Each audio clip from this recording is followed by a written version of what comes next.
কিন্তু আসলে বিএনপিকে ফেলে দেওয়ার ষড়যন্ত্র হচ্ছে কেন সেটা ব্যাখ্যা দিব। দেখুন, তারেক রহমান সাহেব বুঝবেন, আর কিছুদিন গেলেই বুঝবেন, যে এই সরকারকে বিভ্রান্ত করার একটার পর একটা চক্রান্ত চলছে। যখন এই প্রেসিডেন্ট নির্বাচনের প্রশ্ন আসলো, আপনি জানেন নাসিবুল গনির নাম সামনে ঠেলে দেওয়া হলো, প্রেসিডেন্ট, সম্ভাব্য প্রেসিডেন্ট নাসিবুল গনি। তারপরে ইউনূসের নাম ঠেলে দেওয়া হলো, ইউনূসের পক্ষে প্রচারণাও শুরু হলো। তারা করছে, যদি নাসিবুল গনিকে তারেক রহমান সাহেব প্রেসিডেন্ট বানাতেন বা ইউনূসকে, তাহলে তো তারেক রহমান সাহেবের আর কোনো সূত্রের প্রয়োজন ছিল না। 1 নম্বর। 2 নম্বর হলো যে এখন বিএনপির কাছে আসলে আমেরিকা নেই, এই বাস্তবতা।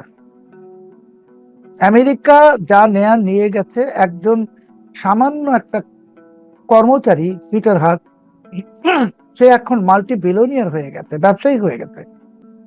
দুঃখজনক ভাবে আমাদের দেশের যে পররাষ্ট্র নীতি এই সরকারের আমলে,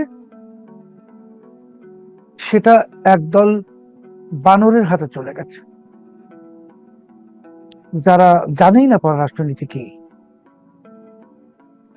এর ফলে এরা যা ইচ্ছা তা করছে। এখন ধরে নিন, ওনারা যদি মনে করেন যে আমরা পাকিস্তান হয়ে গেছি, আমাদের পারমাণবিক বোমা আছে, তাহলে তো ব্যাখ্যাটা একরকম। কিন্তু খোদ পাকিস্তান, যে নাকি সত্যি পারমাণবিক শক্তির অধিকারী, সেই পাকিস্তানও তো ভারতের সাথে সিন্ধু নদীর পানি বিষয় নিয়ে কিছু করতে পারছে না, দিচ্ছে না। দ্বিতীয়ত হলো যে আমরা যে এমন একটা ভাব নিয়ে আছি যে আমরা বুঝি ডোনাল্ড ট্রাম্প মানে আমরা যাব কি যাব না, আমাদেরকে তো সমর্থ করো, আমাদেরকে নিয়ে যাও ইত্যাদি। তো এটা কেন করা হচ্ছে? তারেক রহমান সাহেবের উপকারের জন্য, বাংলাদেশের মঙ্গলের জন্য, নাকি কোনো পক্ষকে খুশি করার জন্য? আপনি তো জানেন যে একটি রাজনৈতিক দল বেশ কয়েকদিন ধরে বা কয়েক সপ্তাহ ধরে বলছে যে এই সরকার 6 মাসের মধ্যে পড়ে যাবে। 6 মাস। আবার কেউ কেউ বলছে যে টান দিলেই পড়ে যাবে। তো সেই টান দিয়ে ফেলে দেওয়ার প্রক্রিয়াটা এখন চলছে। কারণ যদি প্রধানমন্ত্রী ভারত সফরে না যান, আমরা তো পানি চুক্তি আর নবায়ন হবে না। কারণ গঙ্গা চলতি মাসের 27 তারিখ থেকে নরেন্দ্র মোদী যে সফরসূচি, উনি আর দেখা করতে পারবেন না। 2027 সালের আগে আর কোনো শিডিউল খালি নেই আজ অব্দি, মানে এখন পর্যন্ত।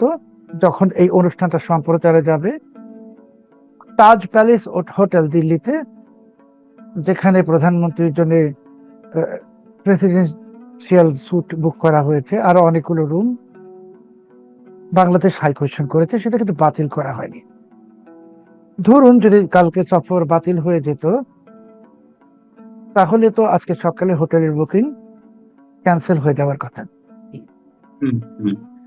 তাহলে ওনারা প্রতীক্ষায় আছেন, ওনারা আসলে যেতে চাচ্ছেন, ওনারাও জানেন যেতে হবে। কেন যেতে হবে? যে প্রথমত তো গঙ্গার পানি চুক্তি নবায়নের জন্য যেতে হবে। তারপরে ধরুন আমাদের তো জ্বালানি লাগছে ডিজেল, সেটা তো পাকিস্তান দিতে পারবে না, আমেরিকাও না, ভারত থেকে নিতে হবে। তো ধরুন ভারত দিল না, তাদেরও তো নিজস্ব চাহিদা আছে, দিল না, না দিলে তো আপনি জোর করতে পারবেন না। ভারতও দিতে বাধ্য না, দিল না। বা আপনি যে নেপাল থেকে বিদ্যুৎ আনবেন ভারতের মাটি ব্যবহার করে, সেটাও অনুমতি দিবে না।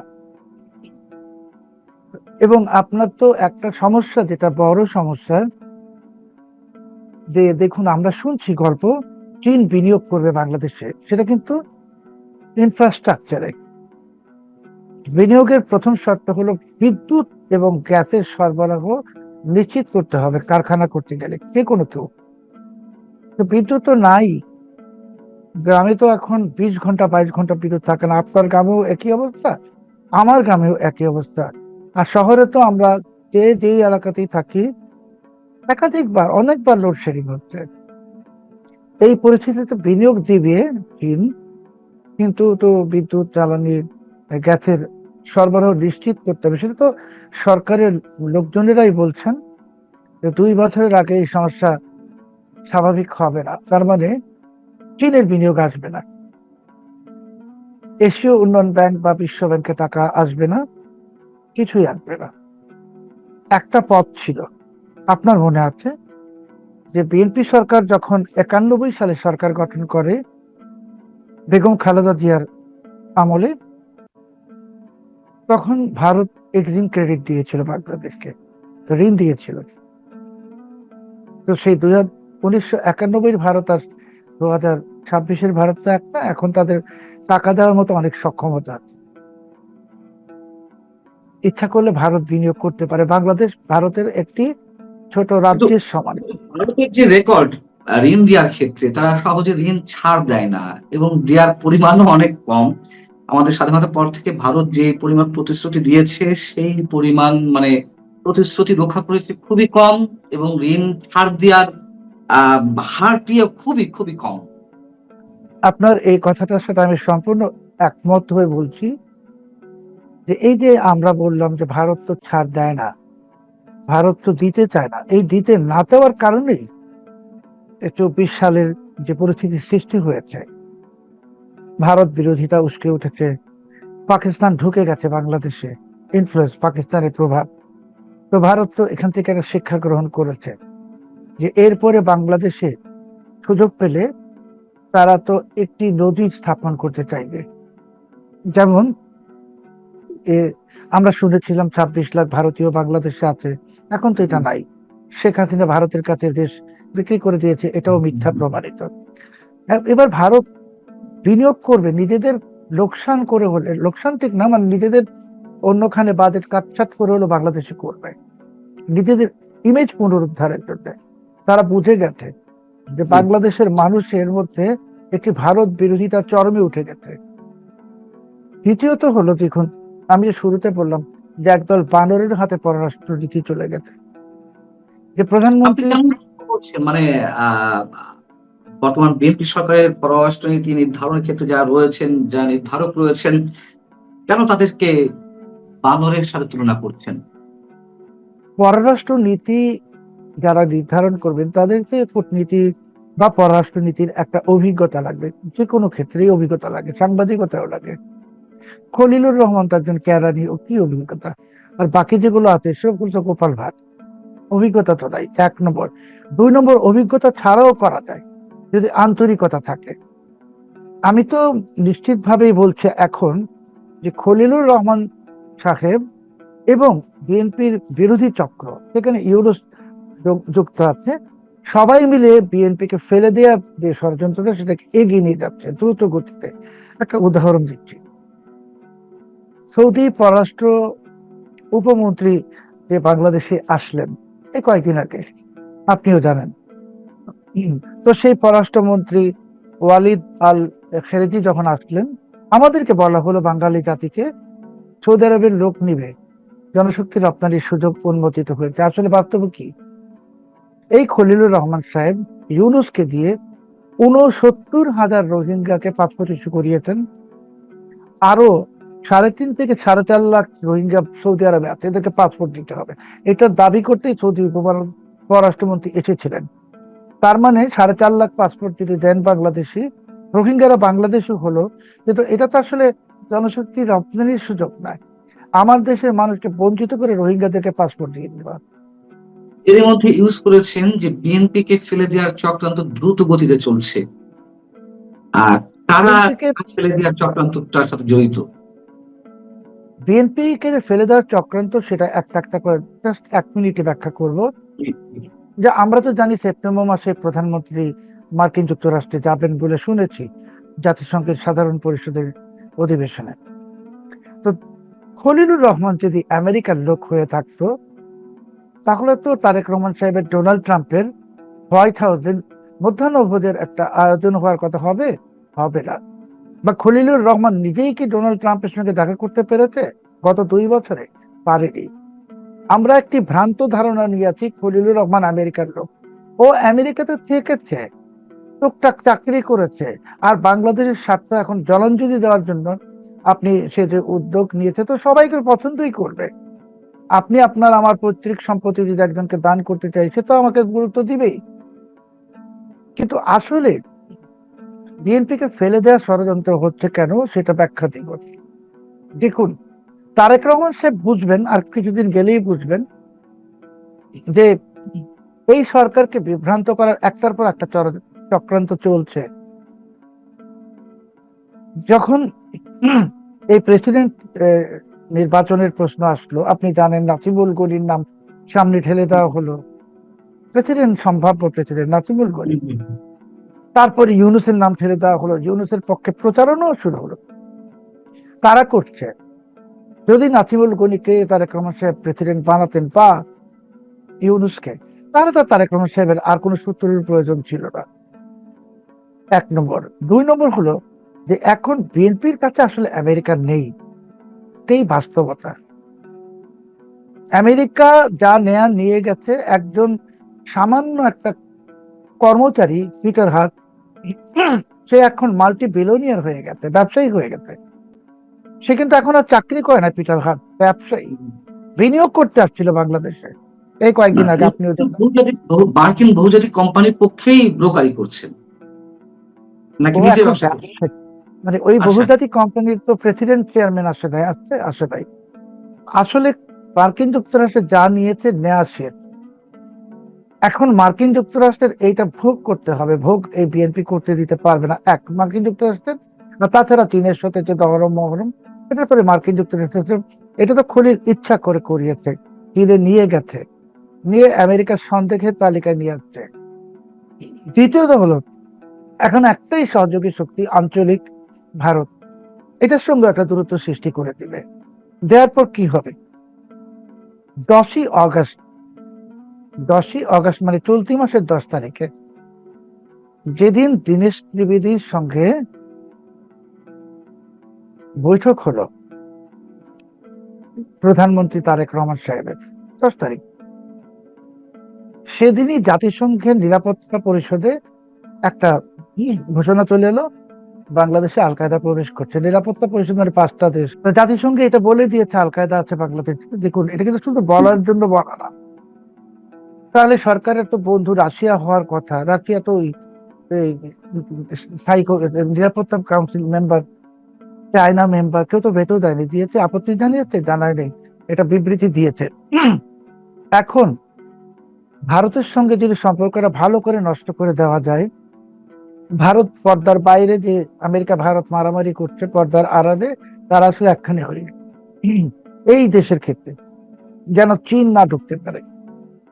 অতএব ভারতের সাথেও যদি তারেক রহমান সাহেবের শত্রুতা সৃষ্টি করা যায়, দূরত্ব না শত্রুতা, তখন তারেক রহমান সাহেবের আর কেউ রক্ষা কবচ, কেউ কোনোখানে থাকলো না। এবং আমি আপনাকে তো এটা নিশ্চয়তা দিতে পারবো না, কিন্তু এইটুকু বলি, ধরুন ভারত কালকে সকালেই বললো, বা 1 সপ্তাহ পরে ডিজেল দিতে পারবো না, আমাদের জাতীয় চাহিদা পূরণ হচ্ছে না, আপনি কি করবেন? ডিজেল পাবেন? পাবেন না। বিদ্যুৎ সংকটটা আর একটু বাড়বে। আগামী মাসেই আপনার রূপপুর পারমাণবিক বিদ্যুৎ কেন্দ্রের ট্রায়াল প্রোডাকশন হওয়ার কথা। তো ওরা তো টাকা চাচ্ছে ভারতীয় মুদ্রায়, ডলার তো নিবে না, অন্য কোনো কারেন্সিও নিবে না। তা আপনি ভারতের সাথে এই বিষয়টাকে সলভ না করলে আপনি টাকা দিবেন ভারতীয় কারেন্সিতে কিভাবে? তাহলে রূপপুর কেন্দ্রটা চালু হবে না।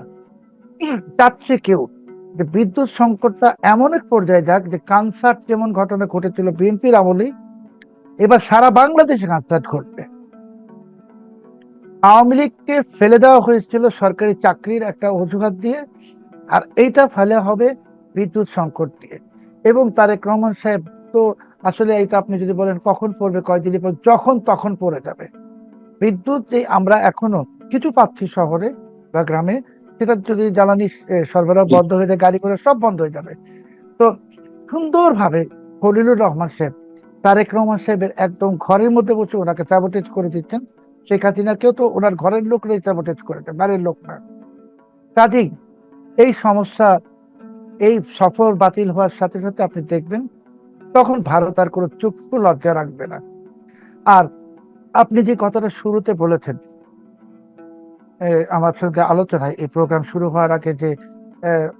আইসিটির প্রধান কৌশলী তিনি বলেছেন যে আমিনুল আপনার ইসলাম। কথা প্রসঙ্গে বলছিলাম যে আইসিটির chief prosecutor mister Aminul Islam তিনি বলছিলেন যে শেখ হাসিনাকে ফেরাতে আইনি দিক, আইনি প্রক্রিয়া চলছে। জি, খুবই এটাই তো এবং সত্যি উনি বলেছেন। আইনি জি, প্রক্রিয়া চলছে, আপনি তো কালকে ব্যাখ্যাও দিয়েছেন, মানচিত্রে দিয়েছেন যে আইনি ব্যাখ্যা মানে এবার ভারতীয় আদালতে যাবে এটা। ভারতীয় আদালতে গেলে ভারতীয় আদালত সিদ্ধান্ত নিবে প্রথমত এক্সট্রাডিশন ট্রিটিতে দেওয়া যায় কি যায় না। আর আপনি যে বলেছেন যে উনি সাজাপ্রাপ্ত, তাহলে ভারতীয় আদালত এটা কিন্তু মানে পররাষ্ট্র মন্ত্রণালয় না, তারা তো দেখতে চাইবে, বাংলাদেশ হাই কমিশনকে বলবে যে বিচার কি হলো, রায় কি হলো, ডিটেলস দেখি। মানে সহজ কথা, শেখ হাসিনাকে তো ফেরত দিবেই না, এটা দেওয়ার কোনো প্রশ্ন ওঠে না। কিন্তু ওই আদালতে যাওয়ার পর আমাদের যে আইসিটি ইন্টারন্যাশনাল ক্রাইমস ট্রাইব্যুনাল, এটার ভিতরে যে বিচারে যে অনেক প্রশ্নবোধক চিহ্ন আছে, সেগুলো পুরো বিশ্ব জেনে যাবে, পুরো বিশ্ব জানবে। জেনে গেলে এইটা আরেকটা ফাঁদে পড়বে এই সরকার। একটার পর একটা ফাঁদে এবং ফাঁদে সরকারকে ফেলে দেওয়া হচ্ছে। এই সবকিছুর পিছনে সামনে দেখছি আমরা খলিলুর রহমান, পিছনে ইউনূস, এবং আরো যে বিএনপি বিরোধী যে রাজনৈতিক দল, তাদের নাম আমাদের নেওয়া দরকার নেই, আপনি সবাই বুঝতেছেন। এই সম্মিলিত ভাবে তারেক রহমান সাহেব এখন আসলে, আমি আপনাকে এই কথাটা এভাবে বলবো, কোনো দৈবাত ঘটনা না ঘটছে, মানে স্বয়ং স্রষ্টা এসে নিজের হাতে ওনাকে রক্ষা করে না দিলে ওনার সরকার আর বেশি দিন টিকবে না, ওনার সরকার পড়ে যাবে। বিকজ কারণটা কি, যে বিদ্যুৎ ঘাটতি তো চরম আকার ধারণ করবে, জ্বালানি ঘাটতি চরম আকার ধারণ করবে, গঙ্গার পানি তো পাবেন না। আর গঙ্গার পানি নিয়ে এই যে এখন যারা বলছে ভারত যেন না, ভারত যেন না, ওরা চাচ্ছে যে আপনি না যান, না গিয়ে চুক্তিটা নবায়ন না হোক, না হলেই ওরা নেমে যাবে মাথায় এই মাঠে, যে এই সরকার চুক্তি নবায়ন করতে পারে নাই। তখন কিন্তু এরাই যে মানা করছে এখন, চেন না চেন না, ওরাই তখন বলবে চুক্তি নবায়ন পারে নাই, ব্যর্থ সরকার। দেখবেন সামনে চলে আসছে, এবং খুবই নিকটবর্তী সেই সময়টা তারেক রহমান সাহেবকে যদি স্বয়ং স্রষ্টা নিজের হাতে রক্ষা না করেন, ওনার যে সাথে লোকজন আছে, এরাই ওনার সরকারকে খুব দ্রুত, অতি দ্রুত ফেলে দিবে। এবং আজকে তারেক রহমান সাহেবের এই মানচিত্র অনুষ্ঠান দেখে আমার কথা বিশ্বাস করার কোনো দরকার নাই, তবে এই অনুষ্ঠানটা তো থেকে যাবে ইউটিউবে। উনি যখন পড়ে যাবেন, ওনার যখন পতন হবে, তখন উনি ওই অনুষ্ঠানটা দেখবেন আর বুঝবেন যে আমরা সত্যি কথা বলেছিলাম। আমরা সত্যি কথা বলেছিলাম যে এই খলিল তারেক রহমানকে একটার পর একটা ফাঁসিয়ে দিচ্ছে। আমেরিকার সাথে সম্পর্ক নিয়ে গেছে চীনে, জানে চীন কিচ্ছু দিবে না, কিন্তু সম্পর্কটা খারাপ করে দিচ্ছে। এখন এই সরকারের আর কোনো পথ নাই। 24 তারিখে এই যে তাজ প্যালেস হোটেলে এখনো বুকিং আছে। আপনি অনেক অবাক হবেন না, আমিও হব না, যে যদি 23 তারিখ এসে শুনি আমরা প্রধানমন্ত্রী ভারত সফরে যাচ্ছেন। অনেক না অবাক আমি হবেন। আপনার সঙ্গে মোটামুটি একমত, মানে আমিও আপনার মতন ফোরকাস্টিং ঠিক করতে চাই না, তবে আমার ধারণা তিনি যাবেন, তাকে ভারতে হ্যাঁ, যেতে হবে। এবং উনি এই নাটকটা করছে কেন সেটাও বুঝাই।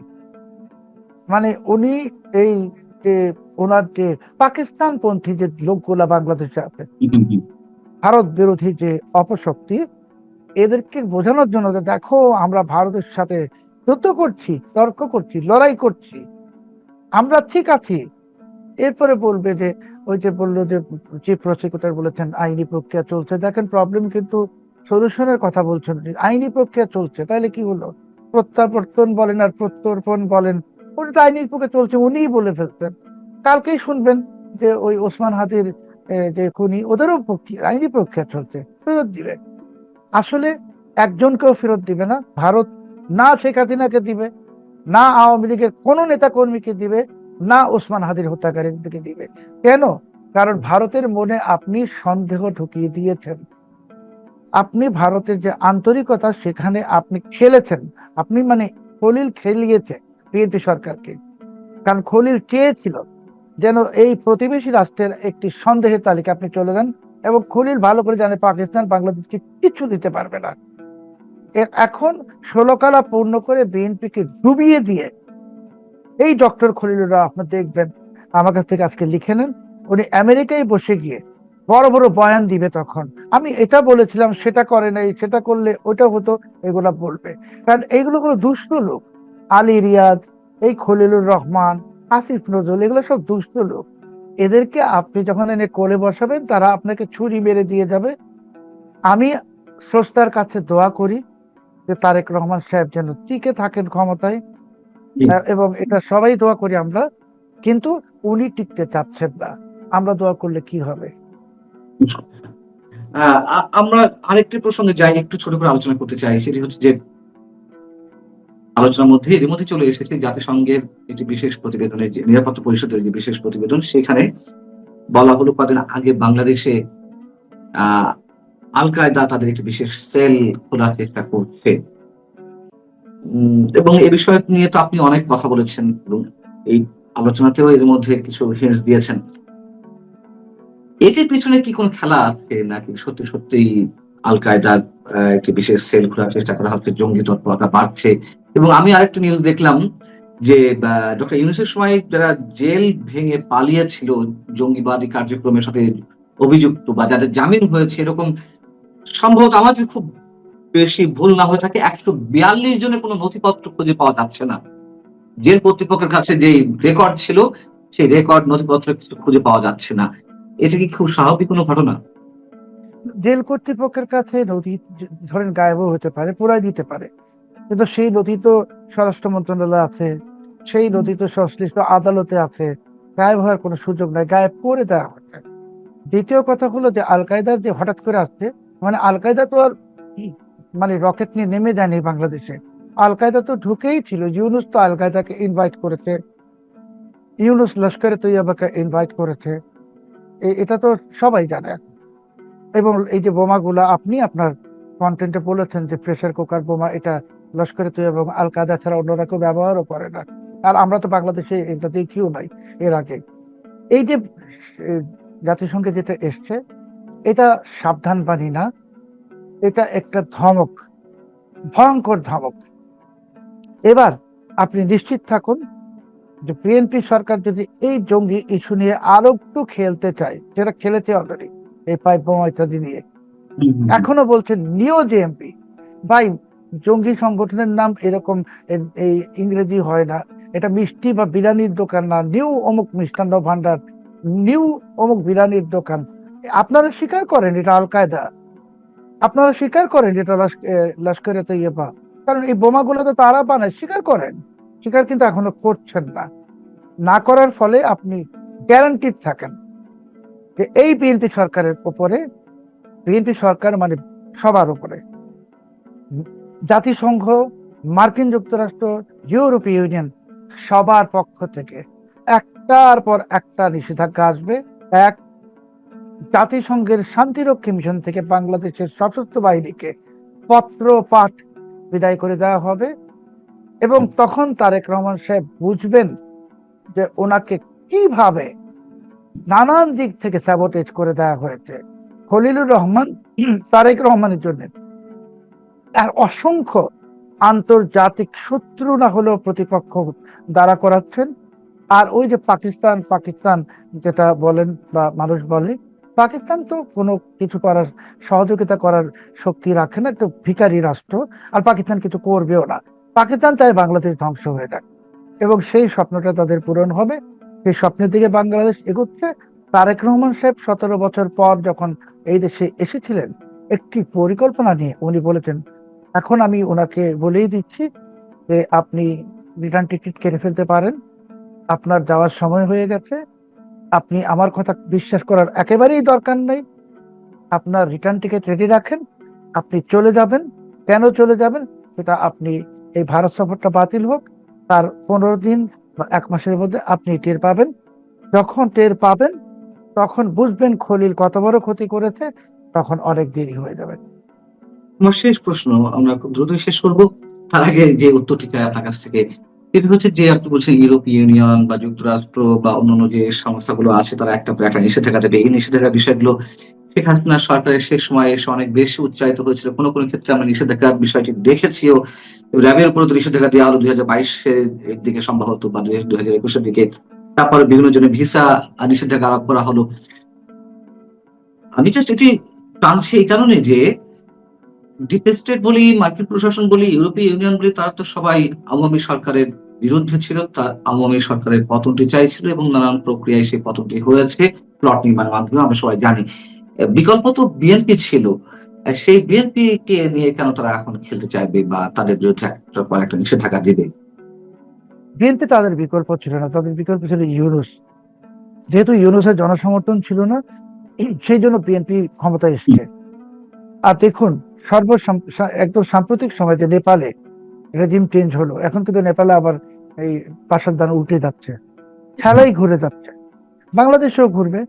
শেখ হাসিনা বাংলাদেশে চলে আসবেন, ওনার দণ্ড আপনি নিশ্চিত থাকুন, সেই দণ্ড স্থগিত হবে, যেরকম আবুল কালাম আজাদ সাহেবের হয়েছে হবে। এই আওয়ামী লীগের উপর নিষেধাজ্ঞা উঠে যাবে, সবকিছু হবে। কিন্তু তারেক রহমান সাহেব অনেক দেরি করছেন। ওই আমরা ছোটবেলায় একটা প্রবাদ শুনতাম, বইয়ে পড়তাম, আপনিও পড়েছেন, যে ডাক্তার আসার আগেই রোগী মরিয়া গেল। তো ওই অবস্থার দিকে এগোচ্ছে দেশ, জাতি, সরকার। আমাদের জন্য কোনো দুঃসংবাদ না, কারণ আমাদের দেশ চলবে, দেশ উন্নতির দিকেই যাবে আবার ভবিষ্যতে। তারেক রহমান সাহেব যে সুযোগটা পেয়েছিলেন 17 বছর পর, সেই সুযোগটা উনি একেবারে হাতছাড়া করেছেন হেলায় ফেলায়। এই এয়ার কন্ডিশন বাসে ঘুরে আর এই কার্ড ইত্যাদি বিতরণ করে আর এই সমস্ত সস্তা স্টান্ট করে দেশ চালানো যায় না। কারণ উনি জাস্টিন ট্রুডোকে কপি করতে চেয়েছেন। জাস্টিন ট্রুডো নিজেই আনপপুলার হয়ে ক্ষমতাচ্যুত হয়ে গেছে। দ্বিতীয় কথা হলো, আপনি কোনো কিছু কপি করলে কিছু হয় না, আপনার মৌলিক কিছু বৈশিষ্ট্য লাগে। তো মৌলিক বৈশিষ্ট্য আপনার চারপাশে তো সেই আগেরই চোরেরা, সেই আগেরই ডাকাতেরা, সেই আগেরই দুর্বৃত্তরা, একটু নতুন অবয়বে। আমরা যে একজন বিশেষ প্রতিমন্ত্রী সম্পর্কে এত নিউজ দেখছি পত্রিকায়, মানে কথিত প্রধানমন্ত্রীর বন্ধু, তো কোনো অ্যাকশন কি হচ্ছে? হচ্ছে না তো। বা চাঁদাবাজি, এটা সবকিছুই তো চলতেছে। কাজেই আপনি নিশ্চিত নিশ্চিত থাকুন যে জাতিসংঘে যে এই ঘোষণাটা এসছে বা এই সাবধান বাণীটা আসছে, এটা খুবই খারাপ। এবং দেখবেন আগামী 1 সপ্তাহের মধ্যে বিভিন্ন দেশ যে ভ্রমণ অ্যালার্ট, সেটাকে আবার উপরে তুলে দিবে, আমেরিকা তুলবে, কানাডা তুলবে, সবাই তুলে দিবে। এবং তারপর সরকারের ফিরে চমকে দিয়ে, ঠিক যেমন 2005 সালে অপ্রত্যাশিত বোমা হামলা হয়েছিল, সিরিজ বোমা হামলা তারা দেশে, সেই রকম একটা কিছু ঘটে যাবে। এবং যখন ঘটে যাবে, সেটা যদি আমাদের দেশে ঘটে তাও ভালো, আমরা সহ্য করব। কিন্তু যদি প্রতিবেশী কোনো রাষ্ট্রে ঘটে বাংলাদেশের মাটি ব্যবহার করে, তখন আমাদের যে কি অবস্থা হবে, এটা এখন আমি কল্পনাও করতে চাচ্ছি না।